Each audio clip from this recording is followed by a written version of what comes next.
What's up, guys, and welcome to another episode of Two Car Garage. We're working on our Yamaha Virago 920 project behind me. We've done a lot of work. Go back and watch the other videos if you didn't already so you can catch up. But this time, huge project ahead of us. We need to remove our entire front end, hopefully as one piece, and then go out to one of the donor bikes in the Virago scrapyard, pull a GSXR front end, which should already have the adapting stem on it, and see if we can fit that up and in with good bearings and reusing the races from the old frame in this one. I don't know. We'll see. Either way, let's get rid of this front end on here.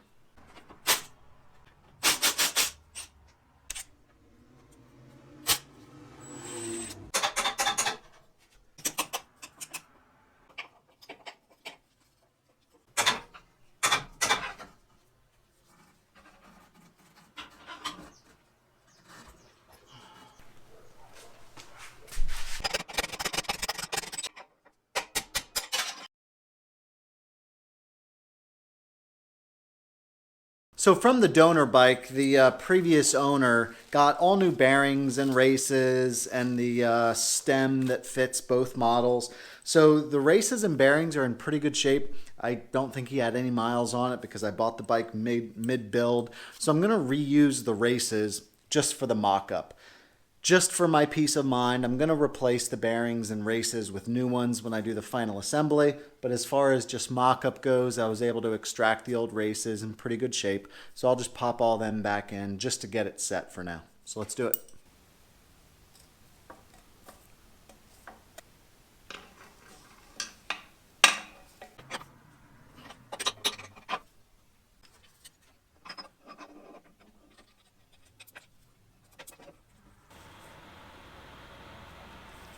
So I'm getting ready to put the upper triple on, but before I can, I need to figure out how I'm going to attach our speedometer.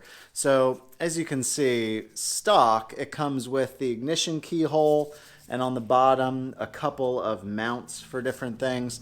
So I need to figure out what to keep and what to shave off for our finished product. This hole right here is right in the center of it. So if I can mount it right here, I think it'll look pretty nice and centered up. It's just a matter of getting it set. So let's see what we need to do and try to figure it out.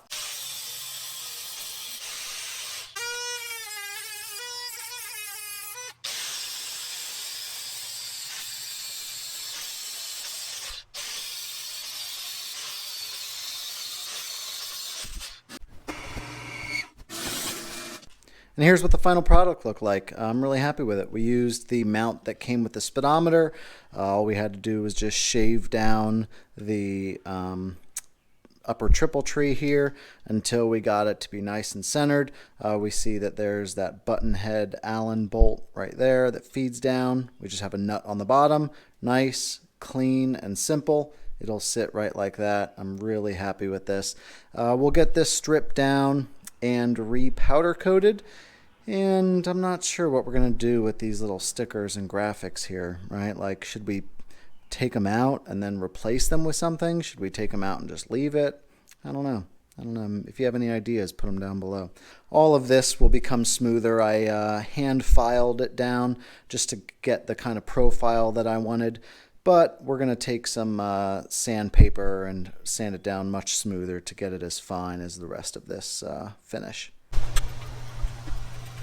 You know, I got to thinking, while I have the front end off here, there's not going to be a better time to access this area of the bike, which is where the ignition coils are. So from the factory, we have one ignition coil per cylinder. Looks like a little Mitsubishi symbol on it. They're pretty simple, pretty straightforward, and they're pretty bulletproof. Remember, we had this bike running, so we know that they do work. However, I am going to replace it for simplification and just as an upgrade with this Excel super coil. So I need to fabricate this single coil with a dual output in this location.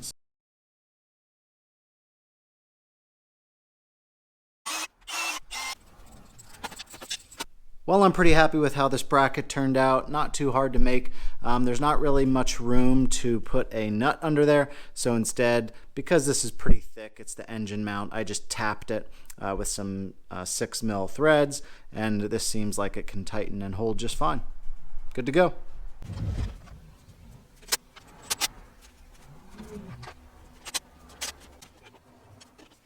These are the stock aluminum clip-ons. They have to go on from the top, so you have to slide them down. Remember, we're getting rid of this entire side. These are just cheap, I think, eBay levers that say GSXR on it, and are cheap and not very adjustable, even though they're supposed to be adjustable. Instead, we're ditching all this crap, and we are severely upgrading to Woodcraft clip-ons that have 2 pieces, so you can take them on and off without dropping the forks.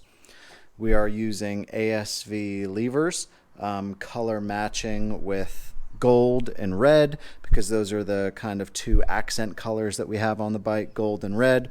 And then we're going to see how they look. They weren't super expensive, so I'm not worried if they don't work out good. But in terms of bar ends, I was thinking about trying out these like bar end guards that you would have on maybe like a stunt bike or something. We'll just see how they look.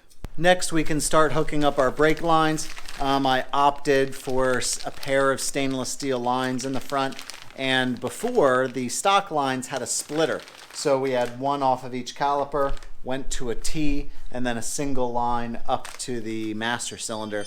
These are made so that we have 2 lines coming off of the master cylinder, and then it just spreads to each. So it should be simpler, cleaner, especially because we don't have our front fender here. The T there would look weird. So let's get these mocked up. We're not going to put fluid in anything yet. Again, we're just mocking everything up. So here's the issue. I got this like quick pull type throttle. It should exit out the top, but with it on, you can see it hits the master cylinder and won't go. With this rubber cap off, it still hits. It doesn't clear it. Even like this, it doesn't clear. It only clears down below, but then the brake lines don't fit. So we're gonna have to get a different style throttle. But whatever, no big deal. Just ordering parts. So to mount this headlight, I have these 2 brackets, but these are 9 3/4 apart, and this headlight is 8 1/2 apart. So we have to sort of be tricky with our brackets here, because we need to not only have it height-wise, but we need to bring it out a little bit too to clear the neck. So we need to figure out how to bring it out and widen the mount. Doing all the figuring, I came up with this on my template. This side is the fork mount. This side is the headlight. You can see they're different size holes. So, I could just make a straight bracket, but it looks kind of simple and like, peasant-like. Why not just add a little bit of flare by angling it upward like that and then rounding off that end. And once we make our cardboard template, then it's just a matter of a little bit of skill and a little bit of time to make our actual bracket. So check that out. I'm really, really happy with how it turned out. You can adjust this up and down, and then you can pivot this so you can really get it into a position you want, and adding that little bend just makes it a little bit fancier, makes it look a little bit more professionally done instead of just a straight bracket. So I'm really happy with how this turned out. The only issue is I have the speed sensor here, and I need to figure out a way to mount it and then the magnet on our wheel. So I have these extra little attachment points, I think where like the fender or something attached to. So what I think I'm going to do is just run a bracket straight down, put the speed sensor right here, and then run the magnet, maybe just like JB weld it in the rotor. Make sure that it's the right distance apart from each other, and just call it a day. I just couldn't handle the different tone gold levers and the gold forks, and I want to keep the gold forks and gold calipers, so I ended up getting rid of the ASV levers, although they were made awesomely, and instead I just went for these black Vortex levers. So they still look great, but I think, even though it's not as trick as the gold ones, I think it still looks nice and will work out great. I did not go for shorty levers, I just went for the standard length. So with that being said, the only other minor change that's been made off camera is that I added the speed sensor. So here's the line going down. The magnet is mounted right there, coming just off of a little bracket that I added. And then that'll connect to our speedometer. It's mounted right in the center there. For the throttle, I ended up going with this 90-degree domino throttle, so it will have to be oriented like this, pretty much vertically, so that the cable can exit at the top. That's the only place really where there's room, but that's kind of cool anyway that the domino logo is facing forward like this. This also came with the gold accent adjuster, which is kind of cool.